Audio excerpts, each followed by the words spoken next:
All right, now we're going to do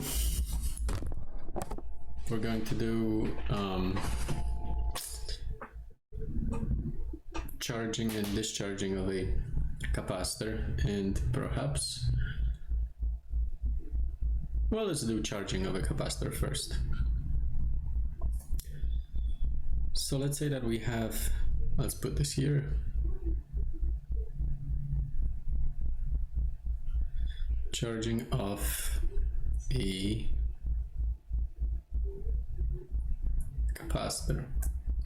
So here's a capacitor. To charge a capacitor, we need a battery. Let's put a battery here. Let's put a switch. Here's a switch. Let's close this circuit here. But what we need in the picture is a resistor. Because even if I didn't have an actual resistor in the circuit here, the wire itself would have its own resistance. So there needs to be some R in the circuit. And since I have a capacitor, I have some C here for the capacitance, and then I have some voltage at the battery.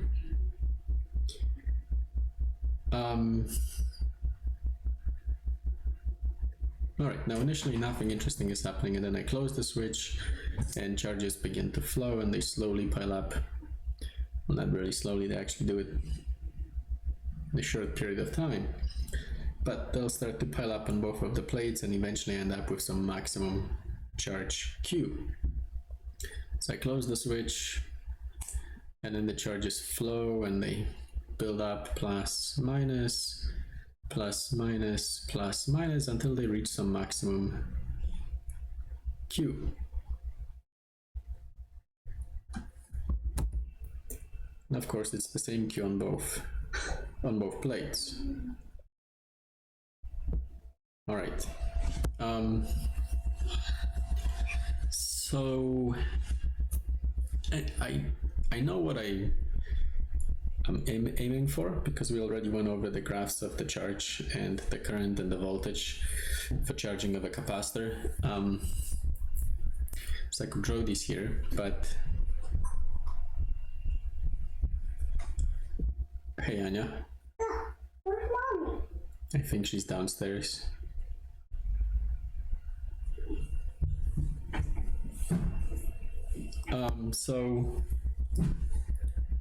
Well, anyways, let's get going. For the charge itself, what I should end up with is something like this. Here's Q, increase, and then it just stops somewhere at some point. This would be an exponential function. We're about to show that that's the case. And here's some maximum Q, Q max.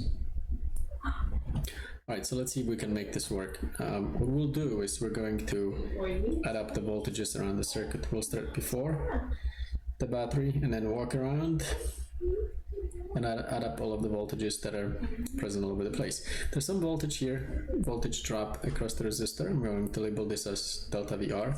And then there's some voltage here, voltage drop across the capacitor, and I'll label this as delta VC.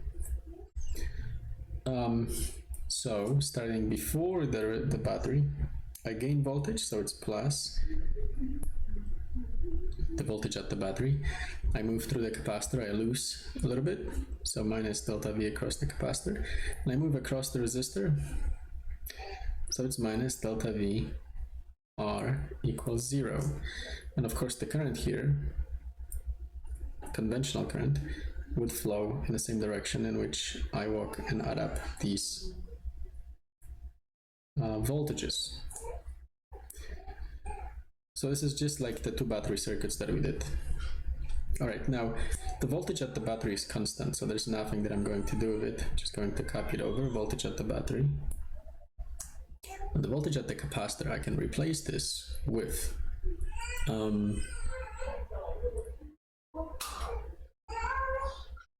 Q over C. Let's make sure that that's what it was. I'm pulling this from here. C, the capacitance, is defined as Q over delta V. And so delta V is Q over C. And the voltage at the resistor, that would be I times R, and I'm pulling it from here, delta V equals I times R. And all of this equals 0. Now this would be a differential equation because I, current, is dq dt by definition. Sometimes we use this depending on the problem. But anyways, the rate at which the charge passes through a cross-sectional area of the wire is your current, and so this is the equation. And so what I can do is I can rewrite this equation as VB. I'm going to drop delta just for simplicity. So there's delta here, I just won't write it. VB minus 1 over C times Q, and then minus R times dq dt equals 0. Now this is one of the simpler equations you could get, one of the simpler differential equations you could get. And so we will solve it. If you know what you're doing, then you can pause the video, solve it yourself, and see if your solution then agrees with the solution I'm going to show you. So perhaps what I would like to do is maybe, well, let's do this. So VB minus 1 over C times Q equals R dq dt. And let's keep going. So we'll move the screen.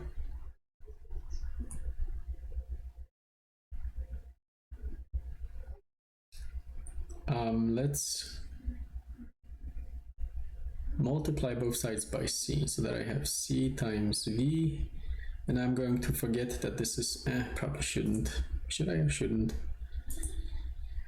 Let's keep this B subscript for a little bit, but maybe we'll drop it at some point for simplicity. Minus Q equals RC times dq dt.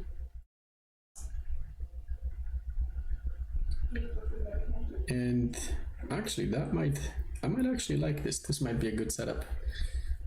So I'm going to do the following. I'm going to write 1 over RC times dt equals dq over C times VB minus Q. Alright, so I rearranged the equation, above equation, into this.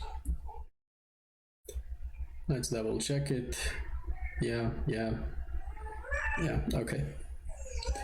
Now there is no time, there is no variable t anywhere, so this one's all set. As far as Q is concerned, I have Q on this side. It is already with my dq, so I can integrate.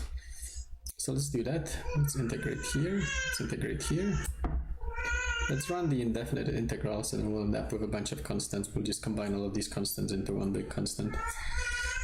So 1 over R C times T plus a constant. Let's just say plus, let's not use C. Plus K for constant. Label it K1 equals.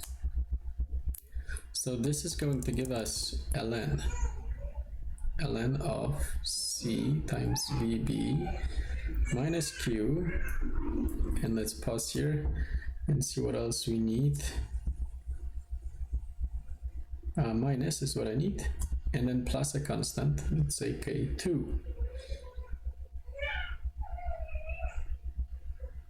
Okay, and I'm going to combine the two constants into one. That's the first thing I'm going to do. So 1 over RC times T plus K3 equals minus ln of C times VB.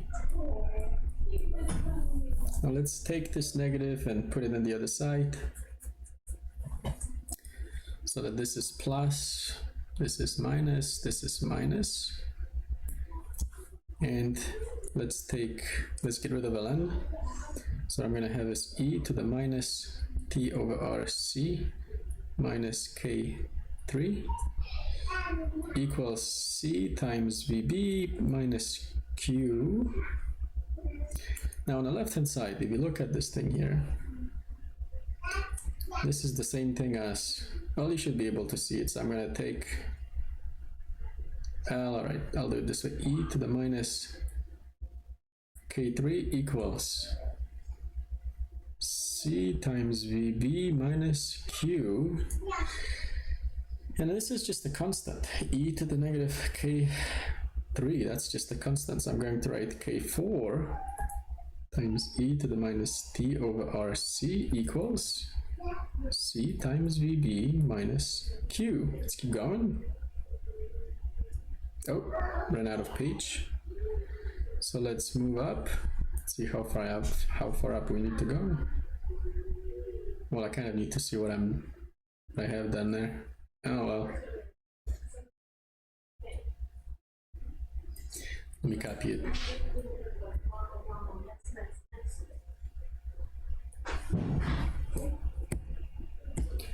Oh, maybe I'll do this.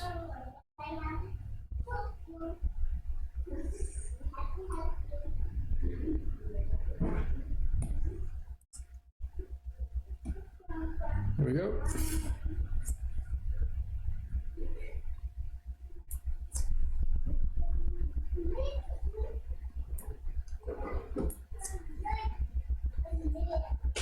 Okay, so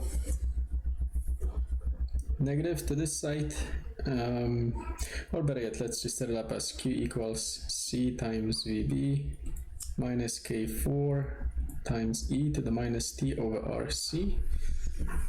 So this would do it, except that I need to figure out what this constant k4 is. So this is the equation for q, but I need to figure out k4. So what I'm going to do is I'm going to write, well, q at time t equals 0 is going to be c times vb minus k4. But q at times t0 for charging the capacitor is just 0, because there is no charge in the beginning, right? So that gives me 0 equals c times vb minus k4, and this gives me an expression for k4.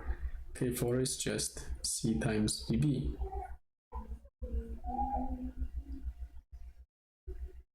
So I can write now that q as a function of time is c times vb minus c times vb e to the minus t over rc, and more properly, q as a function of time is c times vb 1 minus e to the minus t over rc.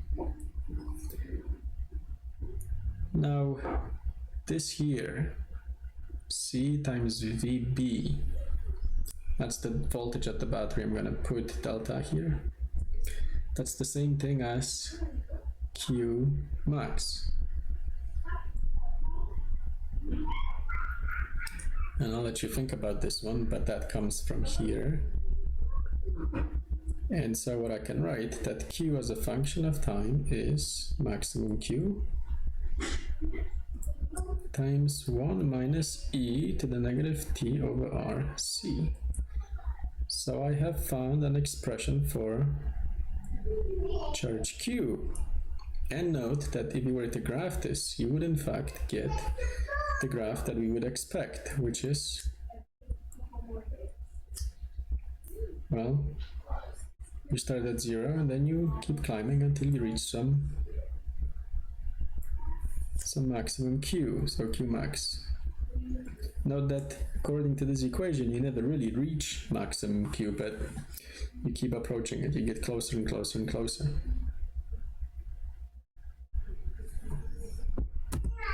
Okay, now delta V is Q over C. So we can take this and write the following: delta V times C equals Q. And so we can get from this equation, from this equation here, we can get an expression for the voltage, that is delta V as a function of time times C, which is a constant, equals Q maximum would just be the maximum voltage times C, which is a constant, times 1 minus e to the minus t over RC. And of course C cancels out, and so you get essentially the same equation for the voltage, which is what we were expecting. Maximum voltage 1 minus e to the minus t over RC. So this is your second equation. One is for the charge, the other one is for the potential difference. And then the last thing is to find the equation for the current, and I think I have just enough room. So I is dq dt. In other words, you take the derivative of this equation here, and you end up with the following.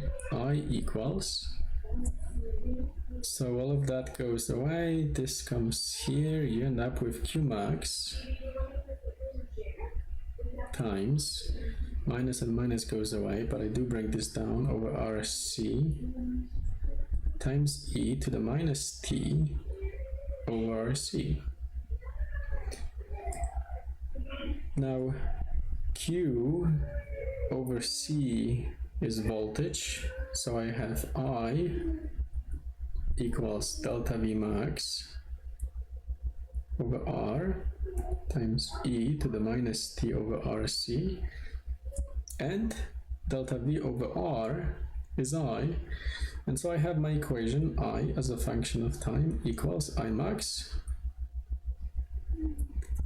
times e to the negative t over RC.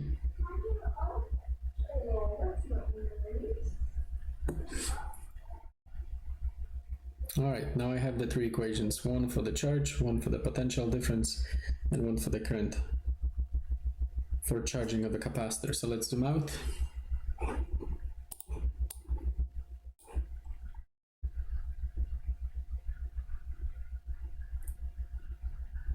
Maybe here, so you can see the equations. Well, anyways, there it is.